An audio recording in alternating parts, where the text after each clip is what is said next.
Okay, listen up. It's that time of year again. This is time for personnel update.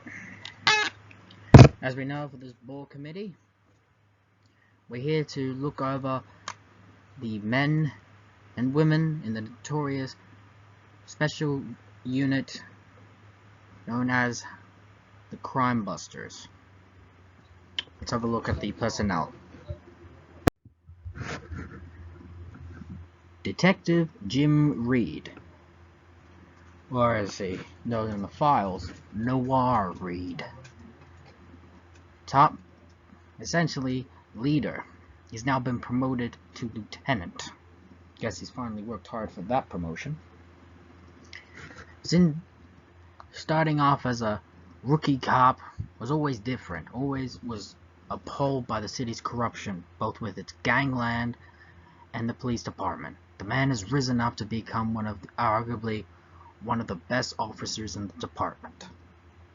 He's also, other than being responsible for arguably rounding up some of the most crooked, not just policemen, politicians, gangsters, and arguably these more unique whack jobs we got coming out of the woodworks in Moulton. Because of him and leading this team, he's been responsible for bringing in some of our most infamous Moulton City names.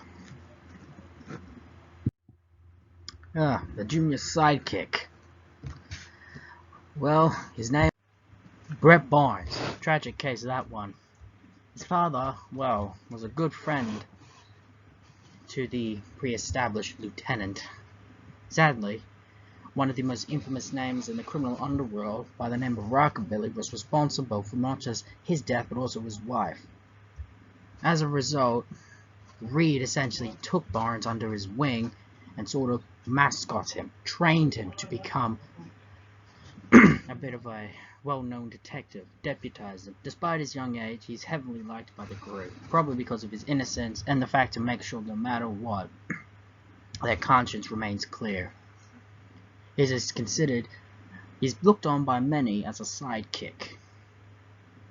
Hell, just recently he was responsible for arresting 2 rookie cops who turns out were involved in drug deals and corruption. Those 2, what I hear, were just sentenced to do some time at hard time. Who knows? This kid might become one of the best detectives in the world one day. Good old Ducky. Ducky Abe, essentially the medical examiner specifically for this unit. He essentially, according to records, he was a medical soldier, served in the British Army. Eventually, after suffering so much heinous, he eventually moved and began to practice. And eventually ended up his way in Moulton, helping the sick and the defenseless.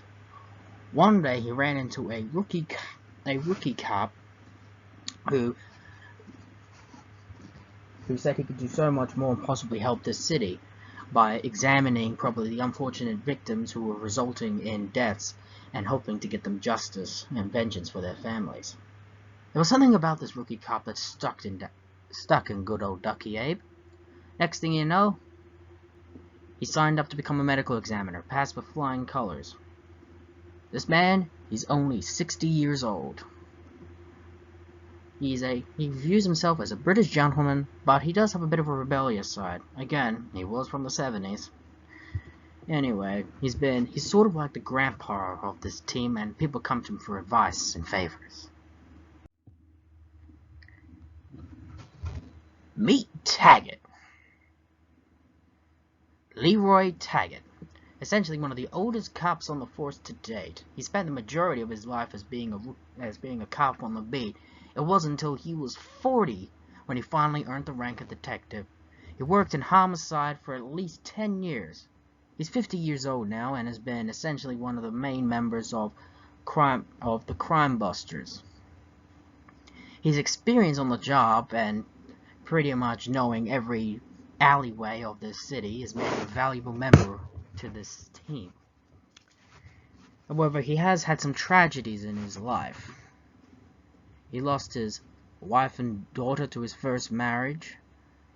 His second wife divorced him, and his son is now serving in the military overseas. He's now comfortably married with his third wife, and now has his twins. In many ways, he's finally happy and content with his life, though he has suffered trauma so much trauma. Well, I'm surprised that any man was managed to pursue through this. Leroy Taggart.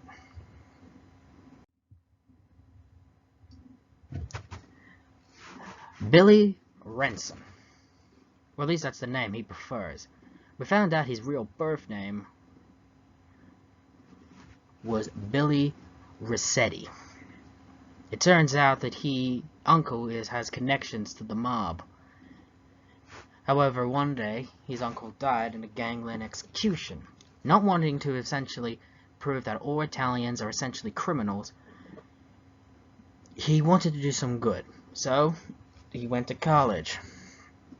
However, he did have a rebellious side and always wanted to be a sort of showman.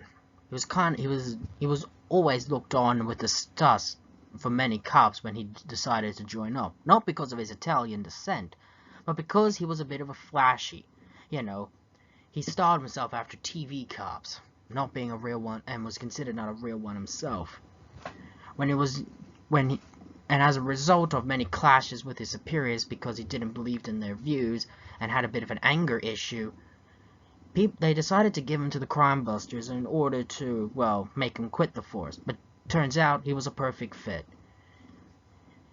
He is arguably one of the 5 main people that really make this squad run. He is arguably one of the best and arguably one of our favorites. His flashiness is a bit eye-rolling for the higher-ups, but he's proven to this committee that he's arguably one of the best cops here. He is a true rebel.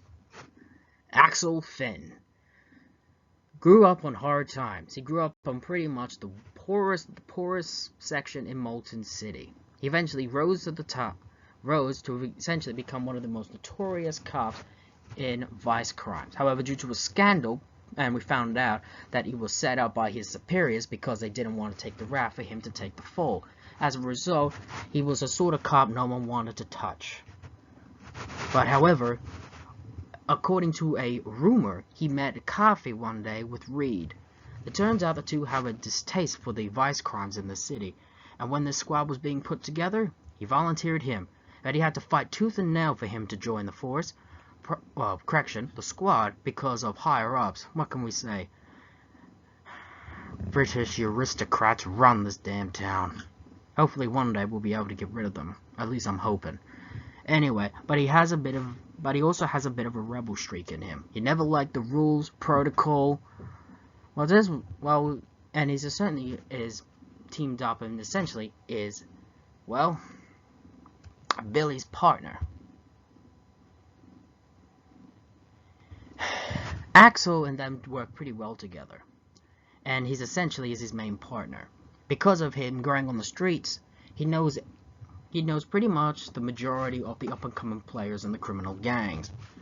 He, along with Brett, Reed, Taggart, and Billy, they make what is known as the 5 main people that run this department. Even though Lieutenant is arguably the one that really calls the shots, they do report to someone.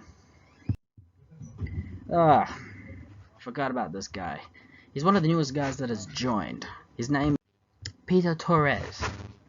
From what we've been gathered, he's done a lot of undercover work, mostly with cartels overseas, and of course did a stint in the army.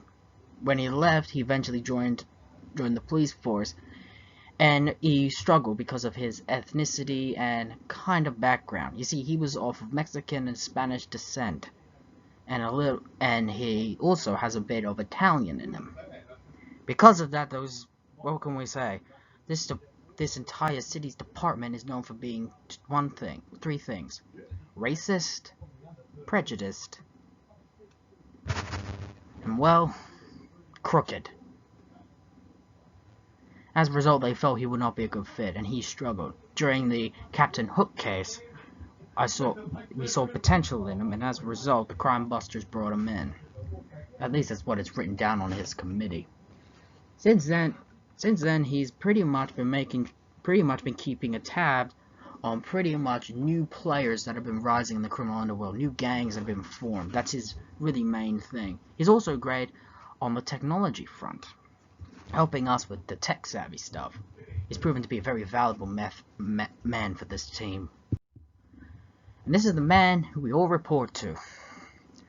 Captain Joe Lance. This guy's record is incredible. He has inspired many up-and-coming cops and is responsible for putting away more crooked cops than pretty much anyone in the city's history, even more than his biggest protege and partner and one-time partner and arguably friend, Jim Reed. They all report to him and basically have his back, and he has theirs. He's also responsible for making sure that all the bureaucratic officers are kicked out of most of the departments. Like I said, he's captain, and rumor is he's running for election to soon become, well, chief of police, and who knows, he'll be commissioner one day. We're not entirely sure where his career will go, but there's a lot of high hopes.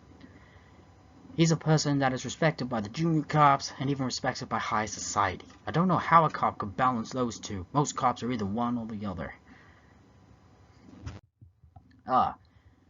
Yeah, this one. Meet Beckett Olivia, one of the new, a candidate to become a new member, which we've just approved.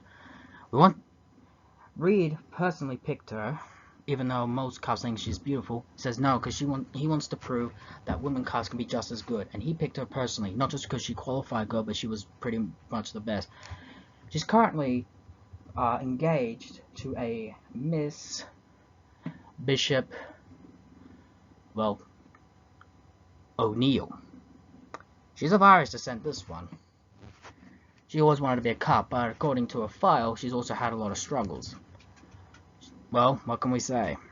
The whole city's police department is sexist. She's managed to rise to the rank of detective, working mostly on homicides cases. She's had the quicker close rate, and when she was offered to join this team, apparently she took it. According to rumors, her and Reed were college friends. Maybe even more than that, but he's always denied it to us. Beckett here is truly a great cop. She doesn't fully rely on her looks, and mostly used to go for the tomboy look, but when she joined, well, she changed her wardrobe up a bit. She's arguably one of the best, and proves that women cops are just as good, maybe even better than male cops. And I don't deny it, I've seen her in action. And he's a special member of the team. Just like Brett, he's not exactly a proper member, or a cop. He's actually a lawyer and a priest. How that happened? Well, I don't know. He sort of prosecutes the guys in court, and he's also a priest and part-time activist. This man's name is Dan Morningstar. People call him, well, Lucifer because of his devilish good looks. And also he had a bit of a bad streak in him in his younger years. Like I said, he's not exactly a cop, but he's a well-known prosecutor. He's managed to prosecute many notorious criminals, but he's also earned a reputation and even death threats from many other gangsters, but he's never given up. I have a feeling one day that it's going to catch up with him. He has a bit of a bad streak, and I hope one day that bad streak will not come to the surface. Not all cops are good. Meet our friend here, Elliott Malone. Jeez, this guy's the most crooked cop on the force, but the higher-ups like him. He's been suspected of possible murders, rapes, drug deals, illegal gambling, blackmail, corruption, bribery, you name it, he's done it. He has also been rumored to have ties to many notorious gangland figures, even though he's always denied it. According to that, he and Reed have quite a rivalry, probably because they're so opposite, but the higher-ups like him, even though Reed doesn't. We were considering kicking him out, but, well, it takes a lot of pressure to keep him in, probably because of all those connections. But I know one day it's going to catch up with him. he got the nick. As you see here, well, let's just say, claws is one of his favorite things. What he's wearing was something he wore to a Halloween party. I wonder if, well, I have a feeling one of these days, one of those sticky hands of his is going to get very much cut off. Anyway, that's the update. As far as we can tell, the success rate to these cops are absolutely extraordinary. And it's regarding to this committee that these guys continue on, and given personal update to be mandatory, and also